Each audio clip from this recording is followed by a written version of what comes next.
स्वागत है आप लोगों का अनअकैडमी के let's crack UPSC CSC channel पर। आप लोगों का बहुत बहुत हार्दिक अभिनंदन और दीपावली की बहुत सारी शुभकामनाएं आप लोगों को। क्लास शुरू करने से पहले हम लोग अनअकैडमी के बारे में कुछ आधारभूत चीज़ों को जान लेते हैं। जैसे अनअकैडमी में आप लोगों को सब्सक्रिप्शंस लेना है तो यहाँ पे क्या क्या सुविधाएं आपको मिलेंगी ये मैं आपको बता देता हूँ। इसमें जो पहली और सबसे आधारभूत चीज़ है वह यह है कि इसमें आपको डेली लाइव क्लासेस की सुविधा मिलेगी। पर डे लाइव क्लासेस की सुविधा यहाँ पे मिलेगी। यूपीएससी से संबंधित जो भी सिलेबस है उसका लाइव सेशन हमेशा यहाँ पे पर डे चलता रहेगा। ऐसा नहीं कि केवल यूपीएससी से संबंधित, ये देश का सबसे बड़ा ऑनलाइन चैनल है और जो भी प्रतियोगी परीक्षाएं हैं उनसे संबंधित यहाँ पे आपको डेली लाइव क्लासेस मिलेगी। लेकिन मुख्यतः हम लोग बात करेंगे यूपीएससी की। अब यहाँ पे आपको लाइव टेस्ट भी मिलेगा और लाइव क्विज भी मिलेगा। इसके अलावा यहाँ का जो भी कोर्स है वो आपको स्ट्रक्चर्ड फॉर्म में मिलेगा, नियोजित तरीके से आपको मिलेगा। इसके अलावा एक ख़ास बात ये भी है कि यहाँ पे अनलिमिटेड एक्सेस भी आपको मिलेगा। एक सिंपल सा और सीधा सा तरीका ये है कि अनअकैडमी के लर्निंग ऐप को डाउनलोड करना है तो अपने मोबाइल के प्ले स्टोर पर जाएं और वहाँ से इस तरीके से इस ऐप को डाउनलोड कर लेंगे। जब ऐप को डाउनलोड कर लेंगे तो ऐप की क्लासेस और अन्य सुविधाएं आपको वहाँ पे मिल जाएंगी। इसके बाद में जब यहाँ पे सब्सक्रिप्शंस आप लोग ले चुके होंगे तो यहाँ पे आपको मोराल पटेल जी का, इसके अलावा रोमन सैनी जी का, जो देश के विख्यात एक्सपर्ट हैं सिविल सेवा के, उनका मार्गदर्शन आपको मिलेगा। इसमें कई अन्य एक्सपर्ट भी आपको मिलेंगे। इसके अलावा आप लोग देखेंगे तो इसी में मैं भी शामिल हूँ। आगे बढ़ते हैं। अब यहाँ पर सब्सक्रिप्शंस लेने पे यूपीएससी का जो भी सिलेबस है या यूपीएससी का जो भी कोर्स है संघ लोक सेवा आयोग का, वह सिलेबस आपको मिलेगा। इसमें चाहे हिस्ट्री का हो, चाहे ऑप्शनल का हो, चाहे करंट अफेयर्स का हो या इंडियन इकोनॉमी का हो, प्रैक्टिस का हो, आंसर राइटिंग का हो, आर्ट एंड कल्चर का हो, अन्य कोई भी कोर्स हो, यहाँ पे आपको मिलेगा। अब इनके दो तरीके के सब्सक्रिप्शंस हैं, एक है प्लस कोर्स का और एक है आइकॉनिक कोर्स का। प्लस कोर्स की जो फी है वो थोड़ा कम है, किसकी अपेक्षा? आइकॉनिक कोर्स की अपेक्षा। तो सबसे पहले प्लस कोर्स में अगर आप 12 महीने का सब्सक्रिप्शंस लेते हैं तो इसकी जो फी है वो 44,000 रुपये है। इसमें आप हमारे रेफरल कोड संजीव का प्रयोग करें तो आपको यहाँ पे 10% क्या मिलेगा? डिस्काउंट मिलेगा। इस तरीके से आपकी फ़ी घट के हो जाएगी 39,600 रुपये। इसी तरीके से 2 साल का सब्सक्रिप्शन है, 24 महीने का सब्सक्रिप्शन है। इनकी जो फ़ी है 24 महीने की वो 64,000 रुपये है। इसमें भी हमारे रेफरल कोड संजीव का प्रयोग करते हैं तो आपकी फ़ी घट के हो जाएगी 57,600 रुपये। यानी दोनों फ़ी में आपको डिस्काउंट मिलेगा कितने परसेंट का? 10% का। और हमारी तरफ से अगर आप लोग हमारे रेफरल कोड संजीव का प्रयोग करते हैं तो आपको क्या मिलेगा? हमारी तरफ से पर्सनल गाइडेंस मिलेगा कि आप लोग कैसे यूपीएससी परीक्षा की भूमिका में जल्दी से अपने आप को स्थापित करें। यानी पूरा पर्सनल कोच की तरीके से मैं आपकी हेल्प करूंगा। इनका जो दूसरा कोर्स है वो आइकॉनिक का है। आइकॉनिक कोर्स की जो फ़ी है 12 महीने की वो 64,000 रुपये है। वो कितनी है? वो 64,000 रुपये इनकी फ़ी है। इसके अलावा इसमें भी हमारे रेफरल कोड संजीव का प्रयोग करते हैं तो ये फ़ी घट के 10% कम हो जाएगी और हो जाएगी 57,600 रुपये। इसी तरीके से 24 महीने का भी एक कोर्स है, इसकी फ़ी है 99,000 रुपये और इसमें भी हमारे रेफरल कोड संजीव का प्रयोग करते हैं तो आपकी फ़ी घट के कम हो जाएगी 89,100 रुपये। यानी इसमें भी दोनों फ़ी में आपको डिस्काउंट मिलेगा 10% का। एक और आधारभूत बात जो आइकॉनिक कोर्स की मैं आपको बताने वाला हूँ वो यह है कि आइकॉनिक कोर्स में रोज़ आपको लाइव क्लासेस मिलेगी। पहली बात तो ये है। दूसरी, यहाँ पे रोज़ आपको टेस्ट सीरीज भी मिलेगी, अनलिमिटेड प्रैक्टिस भी आपको मिलेगा। स्ट्रक्चर्ड शेड्यूल आपको मिलेगा, पर्सनल कोच भी यहाँ पे आपको मिलेगा, डेली मेंस पीटी का एमसीक्यू आपको मिलेगा।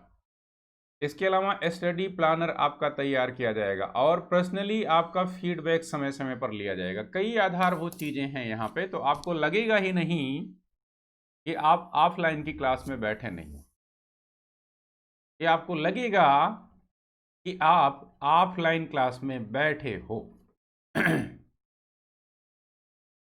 अब हम लोगों ने आधुनिक भारत को पढ़ना प्रारंभ किया था, उसमें हमने अभी तक जो अध्ययन किया है वो यूरोपीय कंपनियों का भारत आगमन है, उसके बाद में उत्तरकालीन मुगल शासकों का अध्ययन है,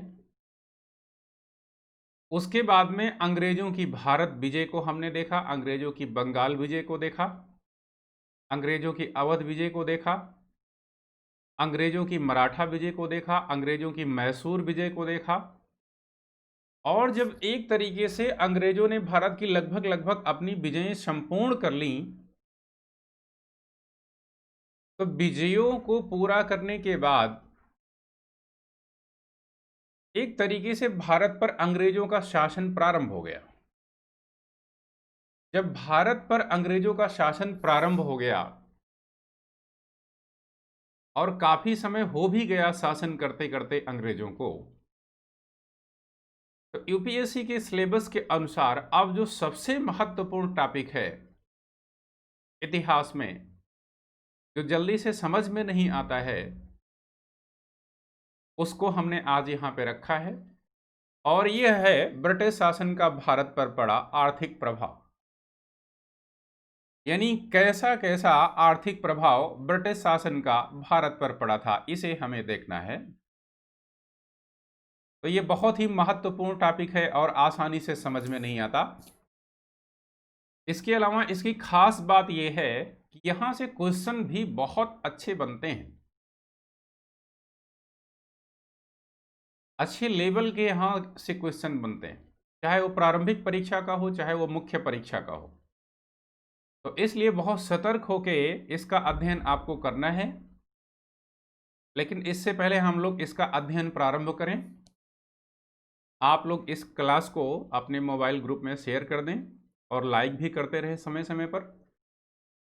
जो लोग इसमें नए जुड़े उनका स्वागत है, उनका वेलकम है, उनका अभिनंदन है। अब ब्रिटिश सरकार का या ब्रिटिश शासन का जो भारत के ऊपर आर्थिक प्रभाव पड़ा था, उसी का हम लोग अध्ययन करने जा रहे हैं। अब यह जो है ब्रिटिश शासन का आर्थिक प्रभाव, इसका अध्ययन भी हम लोग कई खंडों में करेंगे, कई पहलुओं के अंतर्गत करेंगे। यानी किस क्षेत्र में कैसा प्रभाव पड़ा और क्यों पड़ा, सकारात्मक प्रभाव क्या था, नकारात्मक प्रभाव क्या था, भारत के परिप्रेक्ष्य में क्या अच्छा रहा, कंपनी के परिप्रेक्ष्य में क्या अच्छा रहा और क्या नकारात्मक रहा, इसके सारे स्वरूपों का हम लोग अध्ययन करेंगे आज। अब इसमें से देखते हैं हम लोग कौन कौन सा पहलू है जिसका हमें अध्ययन करना है। तो सबसे महत्वपूर्ण पहलू है रेलवे का विकास और उसका प्रभाव। सबसे पहले हम लोग इसी का अध्ययन करेंगे, रेलवे का विकास और उसका प्रभाव। इसके बाद में इसमें जो दूसरा है पहलू, वो है धन निष्कासन और उसका प्रभाव।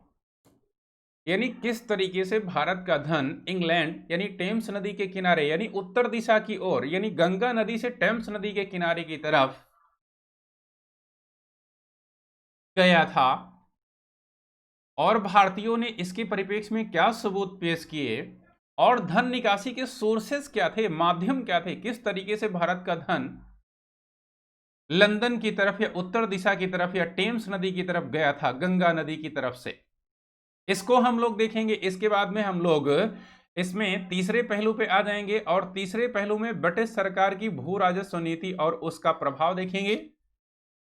अब आप लोगों को पता होगा कि भारत में जब ब्रिटिश सरकार स्थापित हुई तो इसने समय समय पर पूरे भारत में कई भू राजस्व नीतियों का विकास किया था।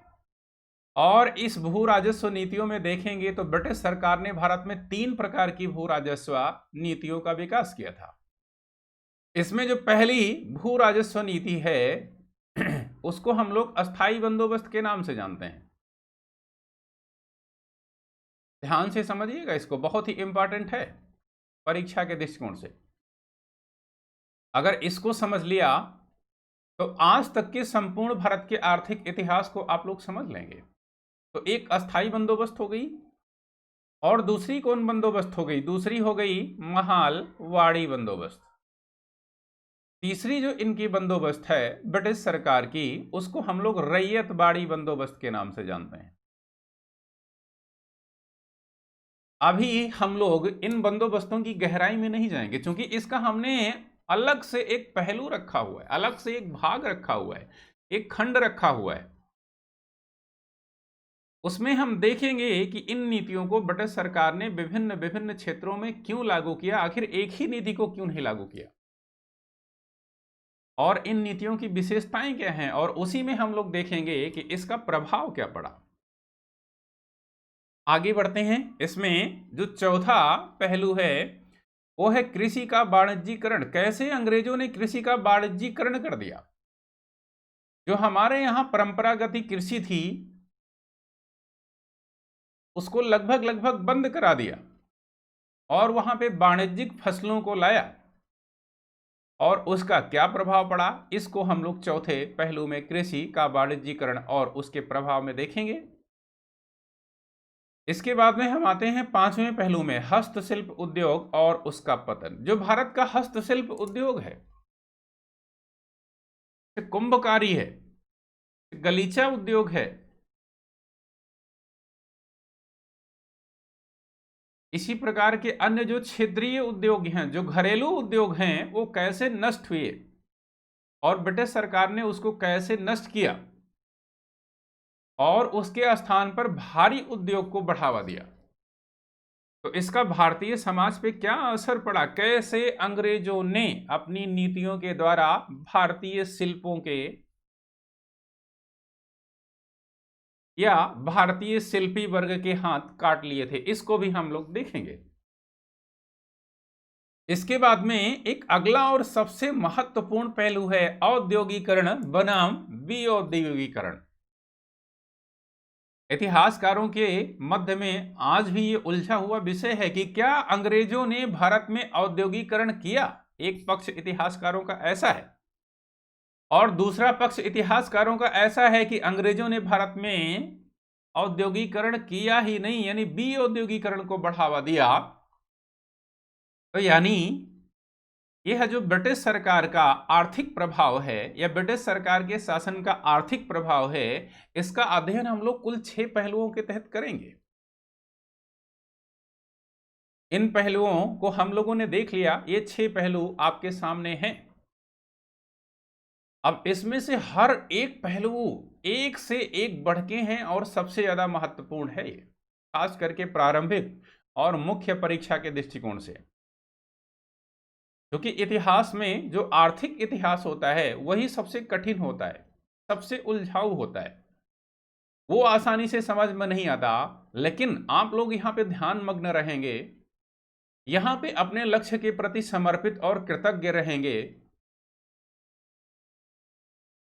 तो त्योहारों के इस सीजन में भी आप अपने लक्ष्य को साधे रखेंगे। और एक खास बात आपको बता दूं कि बहुत सारे स्टूडेंट इसमें ऐसे होंगे जो कि छुट्टियों में पढ़ाई नहीं करते होंगे। तो जो समझदार स्टूडेंट होगा, जो अपने लक्ष्य के प्रति समर्पित होगा ईमानदारी से, वो इस त्योहारों के सीजन में भी अपनी पढ़ाई समय से करता रहेगा। और पढ़ाई करने का इस समय सबसे अच्छा तरीका आप लोगों के पास है, कुछ भी नहीं करना, ना किताब खोलना है ना कॉपी खोलना है, बस सीधे सीधे इस वीडियो को देखिए, समय निकालिए, लेकिन देखते समय ध्यान मग्न अवस्था में रहिए। तो निश्चित रूप से जो आपको ऑनलाइन प्लेटफॉर्म पे कभी नहीं मिला वो आपको यहाँ पे हमारी क्लास में आपको उपलब्ध रहेगा। तो शुरू करते हैं। अभी तक आप लोगों ने देखा होगा रेलवे के विकास में कि रेलवे का विकास हुआ कब हुआ। पहली रेलवे 1853 बंबई से ठाणे के बीच में हो गई। इसके अलावा आप लोग कुछ नहीं जानते होंगे कि आखिर इस रेलवे का विकास क्यों हुआ। तो सबसे पहले हम लोग आते हैं अपने पहलू पे, और पहलू है भारत में रेलवे का विकास और उसका प्रभाव। यही आपका पहलू है, भारत में रेलवे का विकास और उसका प्रभाव। तो ये जो रेलवे है, इस रेलवे का अध्ययन हम लोग कई पहलुओं के अंतर्गत करेंगे, यानी एक पहलू के अंतर्गत नहीं करेंगे, कई खंडों में बांट के इसका अध्ययन करेंगे। जब किसी चीज को हम कई खंडों में बांट लेते हैं तो वो हमारे लिए उसका अध्ययन सरल हो जाता है, आसान हो जाता है। और एक बात और बताओ, वो आपको तैयार भी हो जाता है। किताबों में क्या है, किताबों में अध्ययन की एक रूपता तो है लेकिन सरलता नहीं है। तो उसके लिए जो हमने प्रयास किया है वो आपके लिए काफी उपयोगी होगा। तो ध्यानपूर्वक यहां पे हम लोग आज के पहलू को शुरू करते हैं। अब सबसे पहले हम लोगों को रेलवे का सामान्य परिचय पढ़ना है। कितना अच्छा टॉपिक। अब कभी भी रेलवे से संबंधित कोई भी क्वेश्चन पूछता है तो इसी सामान्य परिचय को आपको भूमिका या पृष्ठभूमि में लिखना है या सामान्य परिचय में लिखना है। कोई भी क्वेश्चन पूछे रेलवे से संबंधित। इसके अलावा यह जो रेलवे का विकास ब्रिटिश सरकार ने किया, इसके उद्देश्य क्या थे, इसको हम लोग दूसरे पहलू के अंतर्गत करेंगे। क्यों निर्माण किया ब्रिटिश सरकार ने भारत में रेलवे का, क्यों स्थापित किया, क्यों ये सर्विस शुरू की भारत में ब्रिटिश सरकार ने, क्या क्या इसके रीजन रहे, ये हम आपको दूसरे पहलू के अंतर्गत बताएंगे। अब जब रेलवे का निर्माण भारत में हो गया, लगभग संपूर्ण भारत को अंग्रेजों ने रेलवे के सांचे ढांचे से घेर लिया। तो अब बात आती है कि इस रेलवे का प्रभाव क्या पड़ा। तो इस रेलवे का नकारात्मक प्रभाव क्या पड़ा, सबसे पहले हम यह देखेंगे। नकारात्मक प्रभाव यानी भारतीयों के ऊपर क्या इसका नकारात्मक प्रभाव पड़ा, इसको हम लोग देखेंगे। अब आप अपने मन में सोच सकते हो कि भारतीयों के ऊपर इस रेलवे का क्या प्रभाव पड़ा होगा भाई।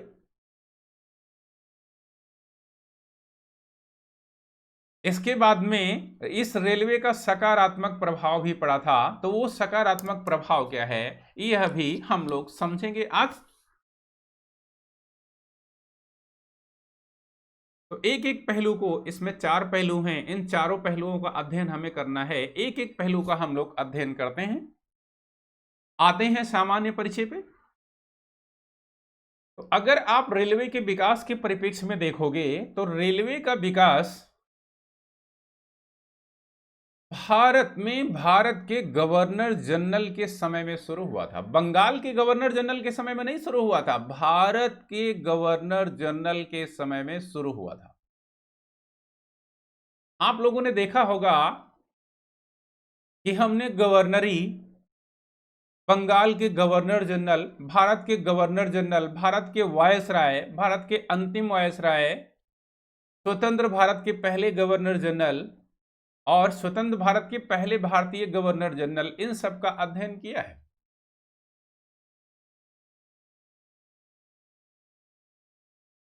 तो मैं आपको एक बार फिर रिवाइज करवा देता हूं कि बंगाल का जो पहला गवर्नर था, गवर्नर वो लॉर्ड क्लाइव था, और बंगाल का अंतिम जो गवर्नर था वो वारेन हेस्टिंग्स था। लेकिन 1773 के रेगुलेटिंग एक्ट के तहत बंगाल के गवर्नर को बंगाल का गवर्नर जनरल बना दिया गया, और इस पद पर बंगाल के अंतिम गवर्नर वारेन हेस्टिंग्स की नियुक्ति बंगाल के गवर्नर जनरल के रूप में की गई। समझ में आ गया। इसके बाद में समय आया था वर्ष 1833 ईस्वी का।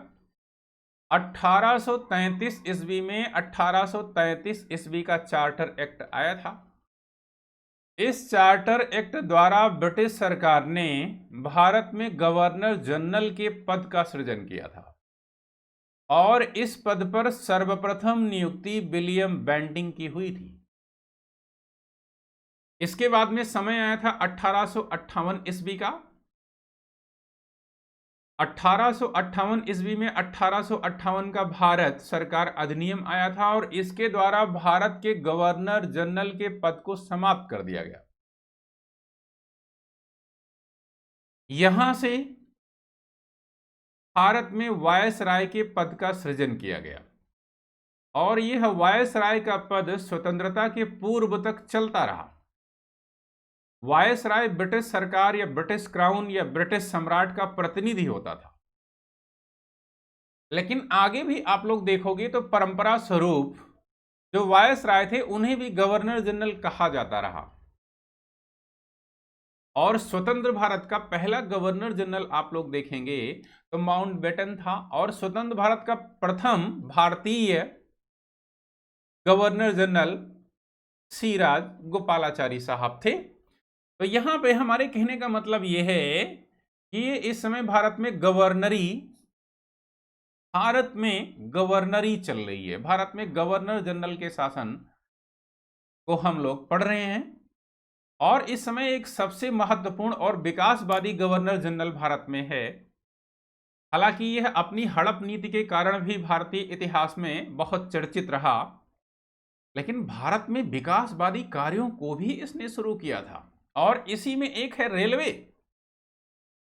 इसी में डाक भी है, इसी में तार भी है, कई चीजें हैं, लेकिन यहां पे हम लोग रेलवे को पढ़ रहे हैं।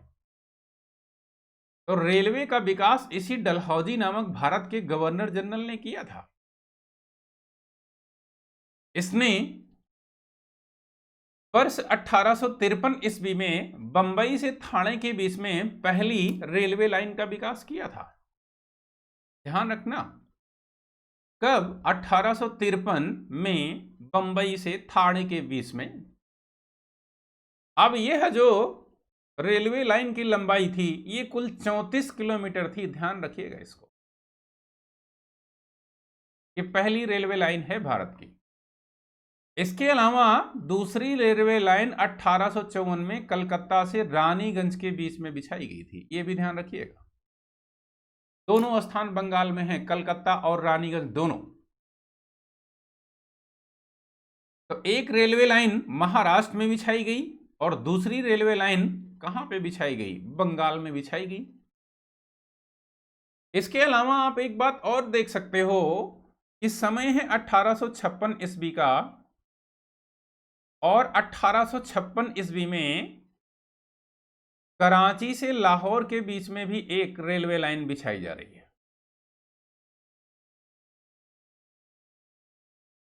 और इस कराची से लाहौर के बीच में जब रेलवे लाइन बिछाई जा रही है तो यहां पे दो इंजीनियर काम कर रहे हैं, एक का नाम है जॉन बंटन और दूसरे का नाम है विलियम बंटन। दूसरे का नाम क्या है? विलियम बंटन। ये दोनों इंजीनियर हैं, दोनों अंग्रेज हैं। अब इनको क्या हुआ था कि इसी समय जो रेलवे पे गिट्टियां बिछाई जाती हैं वो कम पड़ी और रेलवे पे जब गिट्टियां बिछाई जाती हैं वो कम पड़ी तो इन्होंने पाकिस्तान में एक स्थान है वर्तमान में जिसका नाम है हड़प्पा। हड़प्पा अब इस स्थान पे भेजा और यह स्थान पंजाब में है। इस स्थान की गिट्टियां लाई, लेकिन इस स्थान की जो गिट्टियां थी वो कुछ डिफरेंट थी, कुछ अलग थी, सामान्य नहीं थी। तो इन इंजीनियरों को संदेह हुआ और जब इस गिट्टियों को इसने लैब टेस्टिंग करवाई, परीक्षण करवाया, कार्बन डेटिंग निकलवाई, तो ये जो गिट्टियां थी पता चला कि ये हड़प्पा सभ्यता की हैं। तो हड़प्पा सभ्यता का भी यहां पे पहली बार सभ्यता के रूप में नहीं, स्थान के रूप में उल्लेख होता है। ध्यान रखिएगा, सभ्यता के रूप में हड़प्पा सभ्यता का पहली बार पता हमें वर्ष 1921 में चला था। ये तो 1856 का समय है।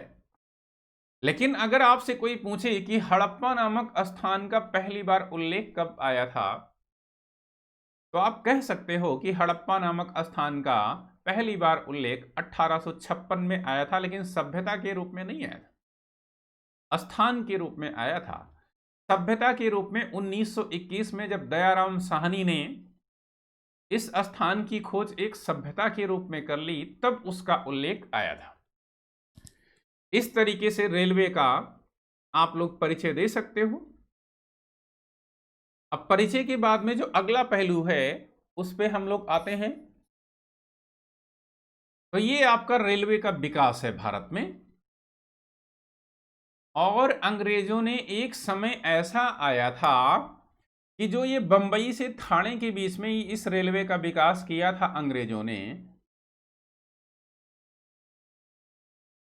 फिर बंगाल में किया, फिर अन्य जगहों पर किया, और एक समय ऐसा आ गया कि आपको यहां पे दिखाई पड़ रहा होगा कि लगभग लगभग पूरे भारत में अंग्रेजों ने रेलवे का विकास कर लिया। तो आखिर इस पूरे भारत में अंग्रेजों ने रेलवे का विकास कर लिया, तो इसका कारण क्या था, इसका रीजन क्या था, इसका उद्देश्य क्या था, इसको हम लोग देखते हैं। तो एक सांचा ढांचा यहां पे आपको दिखाई पड़ रहा होगा। भारत में अंग्रेजों के समय में जो रेलवे का मुख्य विकास है वो है यही है। अब बात आती है उद्देश्य की कि आखिर क्या उद्देश्य था अंग्रेजों का। तो अंग्रेजों का कई उद्देश्य था, आर्थिक भी था, राजनीतिक भी था, सामरिक भी था, व्यापारिक भी था। अपने कई लक्ष्यों की पूर्ति के लिए अंग्रेजों ने भारत में रेलवे का विकास किया था। और एक बात और आपको बता देता हूं, ये जो डलहौजी और चार्ल्स बुल नामक एक अंग्रेज थे, इन लोगों ने तो भारत में रेलवे के विकास के लिए बहुत ज्यादा प्रयास किया था। और आप कह सकते हो कि डलहौजी और चार्ल्स बुड के प्रयासों से ही भारत में रेलवे का विकास हुआ था, और आज भी हम उसी रेलवे पे चल रहे हैं, वही पटरियां हैं,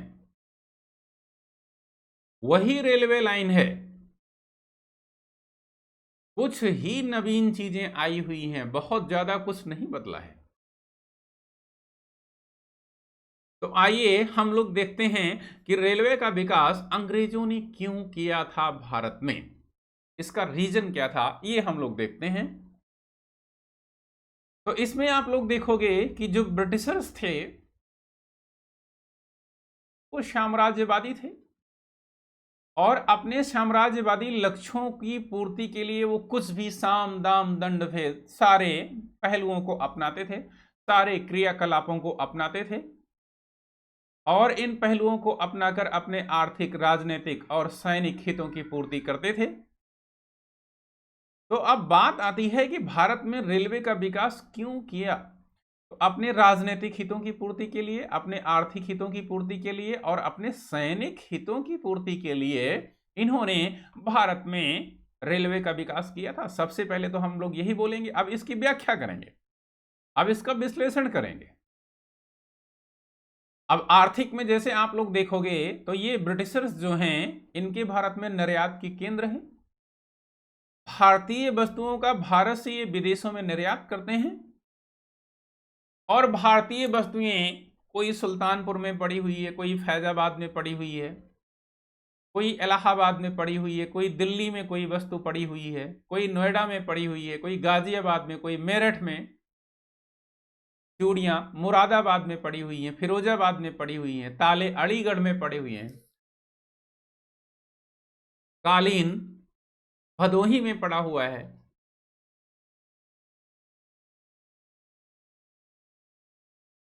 तमाम सारी जो उर्वरक हैं, कोई इलाहाबाद के नैनी में पड़ी हुई, कोई जगदीशपुर में पड़ी हुई है।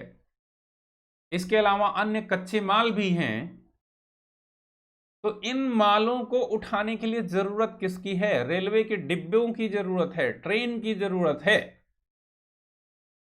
वर्तमान में जिस तरीके से ट्रेन चल रही हैं, आप लोग देखोगे कि जो पैसेंजर ट्रेनें होती हैं, यानी जो यात्री ट्रेनें होती हैं, उनसे फायदा कम होता है भारत सरकार को, बजाय जो माल ढुलाई वाली ट्रेनें होती हैं उनसे ज्यादा फायदा होता है। उनमें गतिशीलता भी होती है, और उनमें पैसा भी भारत सरकार को ज्यादा आता है। अब ये जो कच्चे माल थे और जो बने हुए माल थे, इनको बंदरगाहों तक ले जाने के लिए ब्रिटिश सरकार ने क्या किया था, भारत में रेलवे का विकास किया। यानी मुख्यतः प्रारंभ में ब्रिटिशर्स ने रेलवे का विकास वहीं किया जो बंदरगाहों के समीप थे और बहुत बड़े व्यापारिक केंद्र थे, जैसे बंगाल हो गया, जैसे मुंबई हो गया, ये सब व्यापारिक केंद्र हैं। जैसे सूरत हो गया, जैसे कराची और लाहौर हो गया, ये सब व्यापारिक केंद्र हैं। इसके अलावा इसमें खास बात यह है कि सबसे पहले इन वस्तुओं को ये इंग्लैंड पहुंचाना चाहते हैं।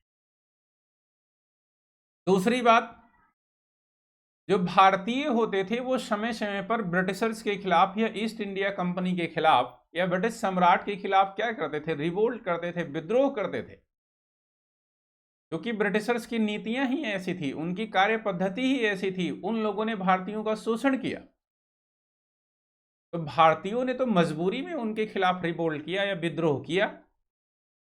तो जब भारतीय रिवोल्ट कर रहे हैं तो वहां तक ब्रिटिश सेना आसानी से पहुंच जाए, बड़ी जल्दी से पहुंच जाए, इसलिए भी ब्रिटिशर्स ने क्या किया था, रेलवे का विकास किया था। यानी सेनाओं के तीव्र आवागमन के लिए ब्रिटिशर्स ने क्या किया था, ब्रिटिशर्स ने भारत में रेलवे का विकास किया था।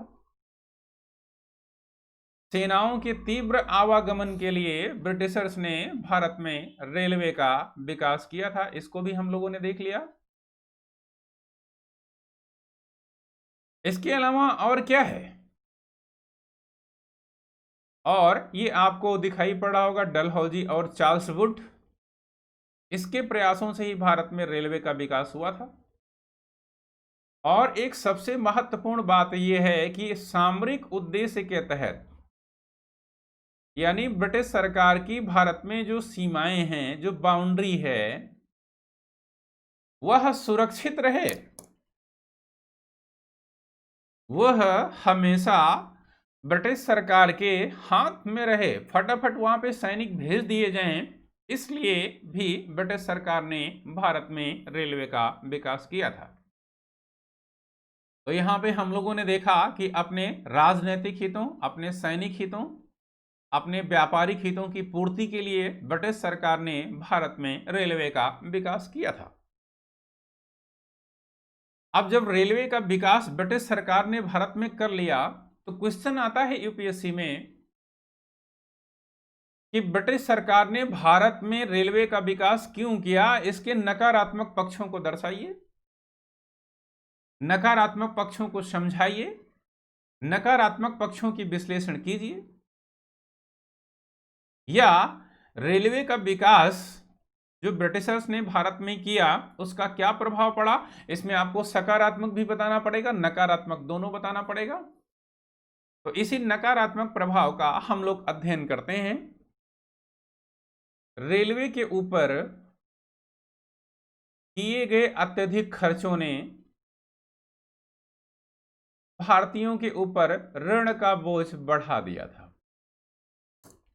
अब जब ब्रिटिश सरकार भारत में रेलवे का विकास कर रही है, उसके सांचे ढांचे को बना रही है, तो ऐसा नहीं है कि उसमें वो निवेश बहुत ज्यादा कर रही है, वो भारतीयों को ही शोषित कर रही है, भारतीयों का ही शोषण कर रही है, भारतीयों से तमाम सारी व्यवस्थाओं के द्वारा भू राजस्व कर तो वसूल रही है ब्रिटिश सरकार, लेकिन अन्य बड़े बड़े करों को भी भारतीयों के ऊपर लगा दिया है, यानी करारोपण का बोझ थोड़ा ज्यादा कर दिया।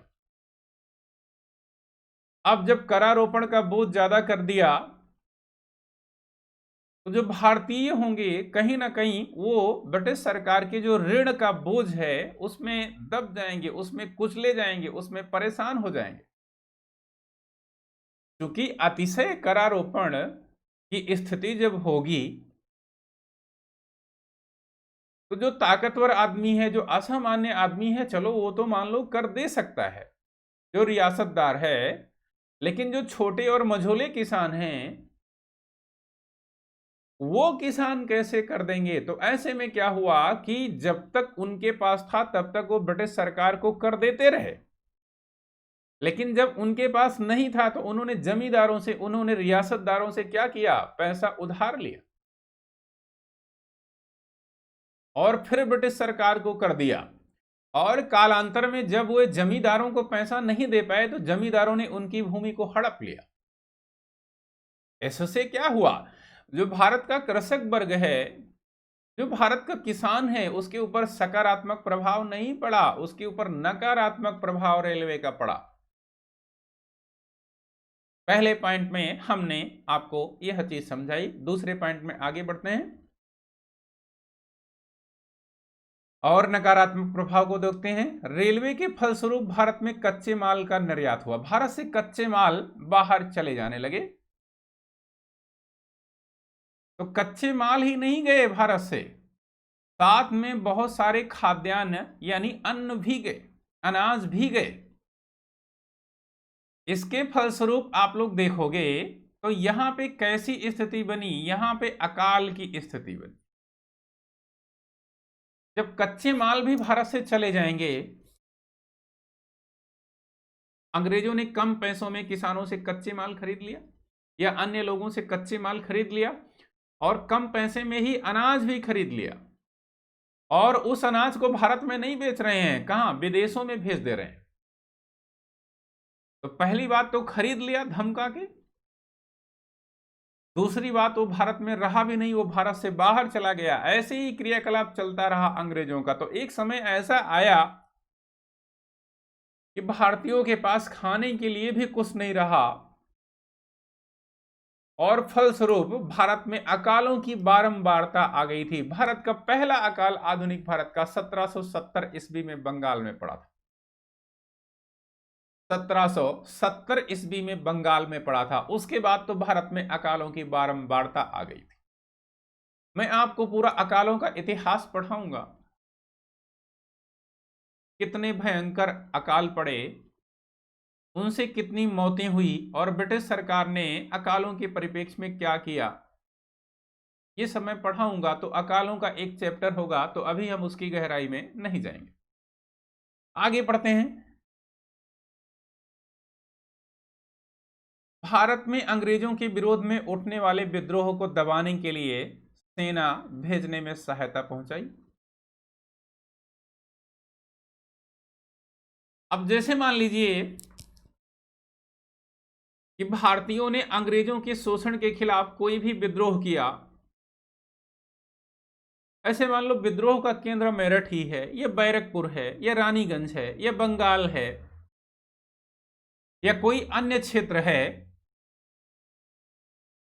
तो जैसे ही भारतीय अंग्रेजों के विद्रोह, जैसे ही भारतीय अंग्रेजों के खिलाफ विद्रोह के लिए एकजुट हो रहे हैं, इकट्ठा हो रहे हैं, उनमें अंग्रेजों के खिलाफ राष्ट्रवाद की भावनाएं पनप रही हैं,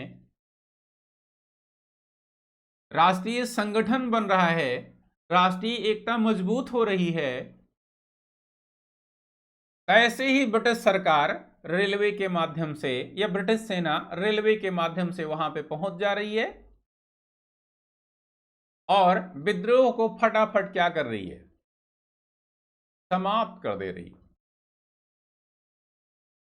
ऐसे में क्या हुआ, जो भारत की राष्ट्रवादी भावनाएं थीं,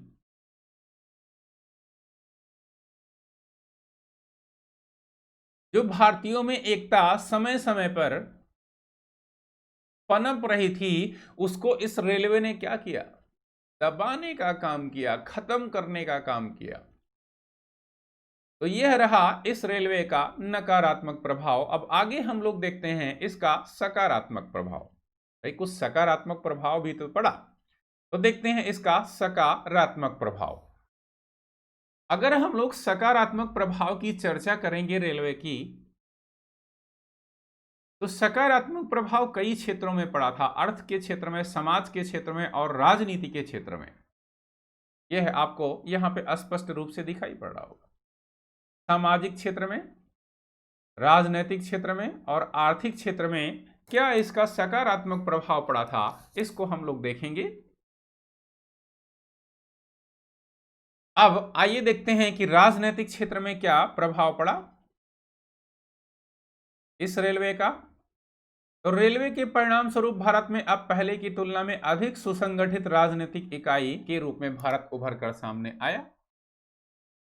अब यहां पे इस बात को समझने की जरूरत है कि जब भारतीय एकता, भारतीय अखंडता, भारतीय राष्ट्रवादिता को समाप्त करने के लिए अंग्रेजों ने कहीं ना कहीं रेलवे का विकास किया या अपने फायदे के लिए रेलवे का विकास किया। तो जब अपने फायदे के लिए रेलवे का ब्रिटिश सरकार ने विकास किया, तो जब अपने फायदे के लिए रेलवे का ब्रिटिश सरकार ने विकास किया,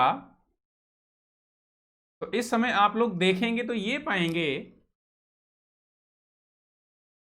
इस समय आप लोग देखेंगे तो ये पाएंगे कि किस तरीके से ब्रिटिश सरकार ने भारतीयों को शोषित करने का जब दबाव डाला या प्रयास किया, तो उस शोषण के खिलाफ भी भारतीयों ने क्या किया, आवाज उठाई। इससे एक समय ऐसा आ गया कि निश्चित रूप से ब्रिटिशर्स ने या अंग्रेजों ने भारत के ऊपर कहर तो उठाया, लेकिन उस कहर के खिलाफ भी भारतीय राष्ट्रीय एकता के, राष्ट्रवाद के एक सूत्र में जुड़ने लगे धीरे धीरे। ऐसे में भारत में कई राजनीतिक इकाइयों का विकास हुआ। भारत में कई राजनीतिक इकाइयों का विकास हुआ।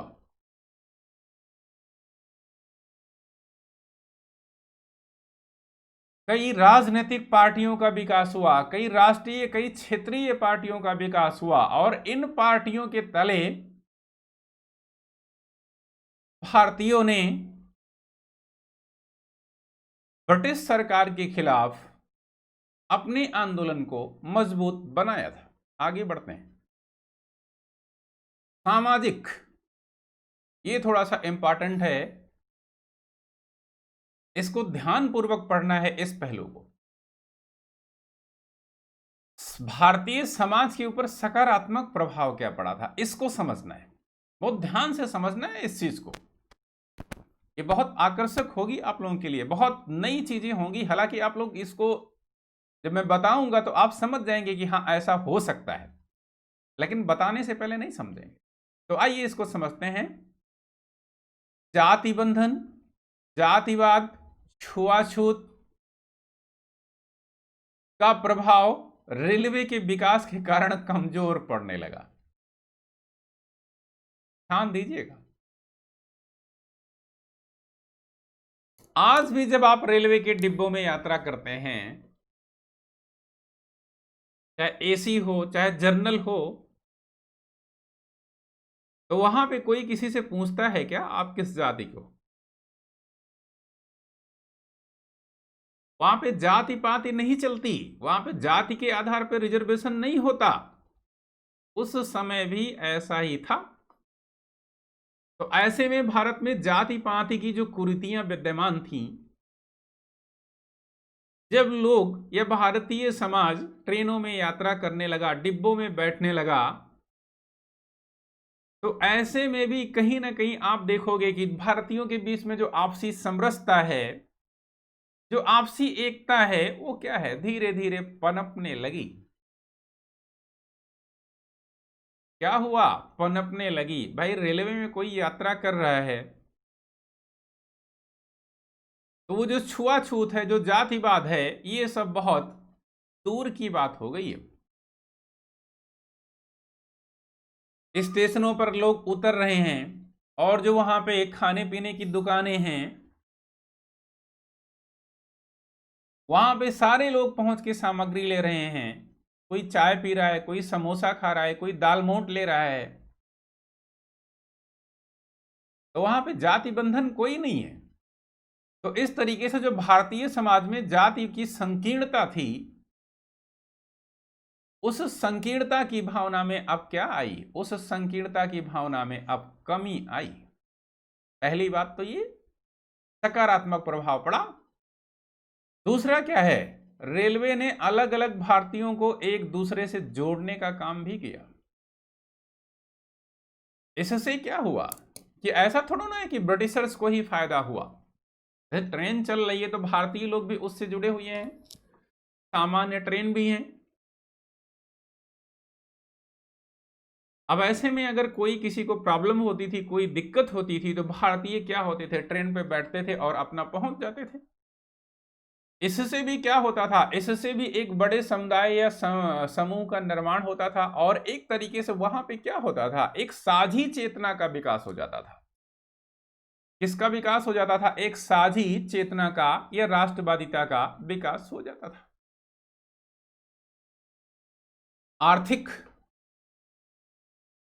आर्थिक के परिप्रेक्ष्य में हम लोग देखेंगे तो जो उत्पादन एवं वितरण के क्षेत्र में भारतीय लोग थे, अब ये स्वावलंबी बनने लगे, ये आत्मनिर्भर बनने लगे। हालांकि ये जो स्वावलंबी विचार है, जो आत्मनिर्भर विचार है, ऐसा नहीं कि आधुनिक भारत में ही आया था। हालांकि महात्मा गांधी ने इसको बहुत प्रबल बनाया था, इसमें बहुत पैनापन लाया था। महात्मा गांधी का मूल विचार अगर आप देखो, महात्मा गांधी का जो मूल सिद्धांत है वह यही है, स्वावलंबन की भावना या आत्मनिर्भर की भावना। और वर्तमान में भारत सरकार भी इसको आगे बढ़ा रही है। समय समय पर इसके बारे में तमाम सारे प्रयास भारत सरकार करती रहती है। तो इससे भी क्या हुआ, इससे भी भारत में एक मजबूत अर्थव्यवस्था, एक बड़ी अर्थव्यवस्था का क्या हुआ, निर्माण हुआ था। अब आगे थोड़ा सा निष्कर्ष हम लोग 2 लाइन में देख लेते हैं। तो इस प्रकार भले ही अंग्रेजों ने भारत में रेलवे का निर्माण भारत को लाभ पहुंचाने के लिए नहीं किया, लेकिन फिर भी इससे देश को कई लाभ प्राप्त हुए थे। यह अलग बात है कि लाभ नुकसान की तुलना में प्रभावी कम हुए थे। इसका मतलब क्या है,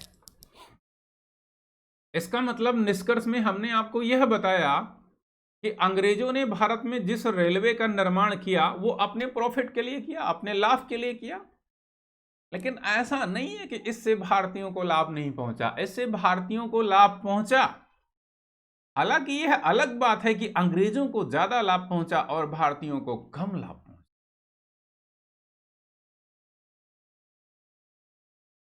तो इस तरीके से हम लोगों ने यहां पे भारत में रेलवे का विकास कैसे हुआ, क्यों हुआ, भारतीय राजनीति के ऊपर, समाज के ऊपर, एकता के ऊपर उसका क्या प्रभाव पड़ा, चाहे वो सकारात्मक हो चाहे वो नकारात्मक हो, इसके प्रभाव को हम लोगों ने देखा।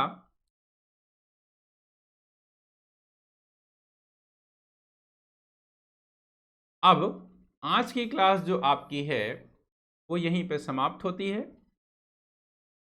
तो आज की क्लास में आप लोग जुड़े, आप लोगों को बहुत बहुत धन्यवाद। अब अगली क्लास में हम लोग धन निष्कासन के सिद्धांत को पढ़ेंगे, वो आप लोगों के लिए बहुत ही मूल्यवान होगा।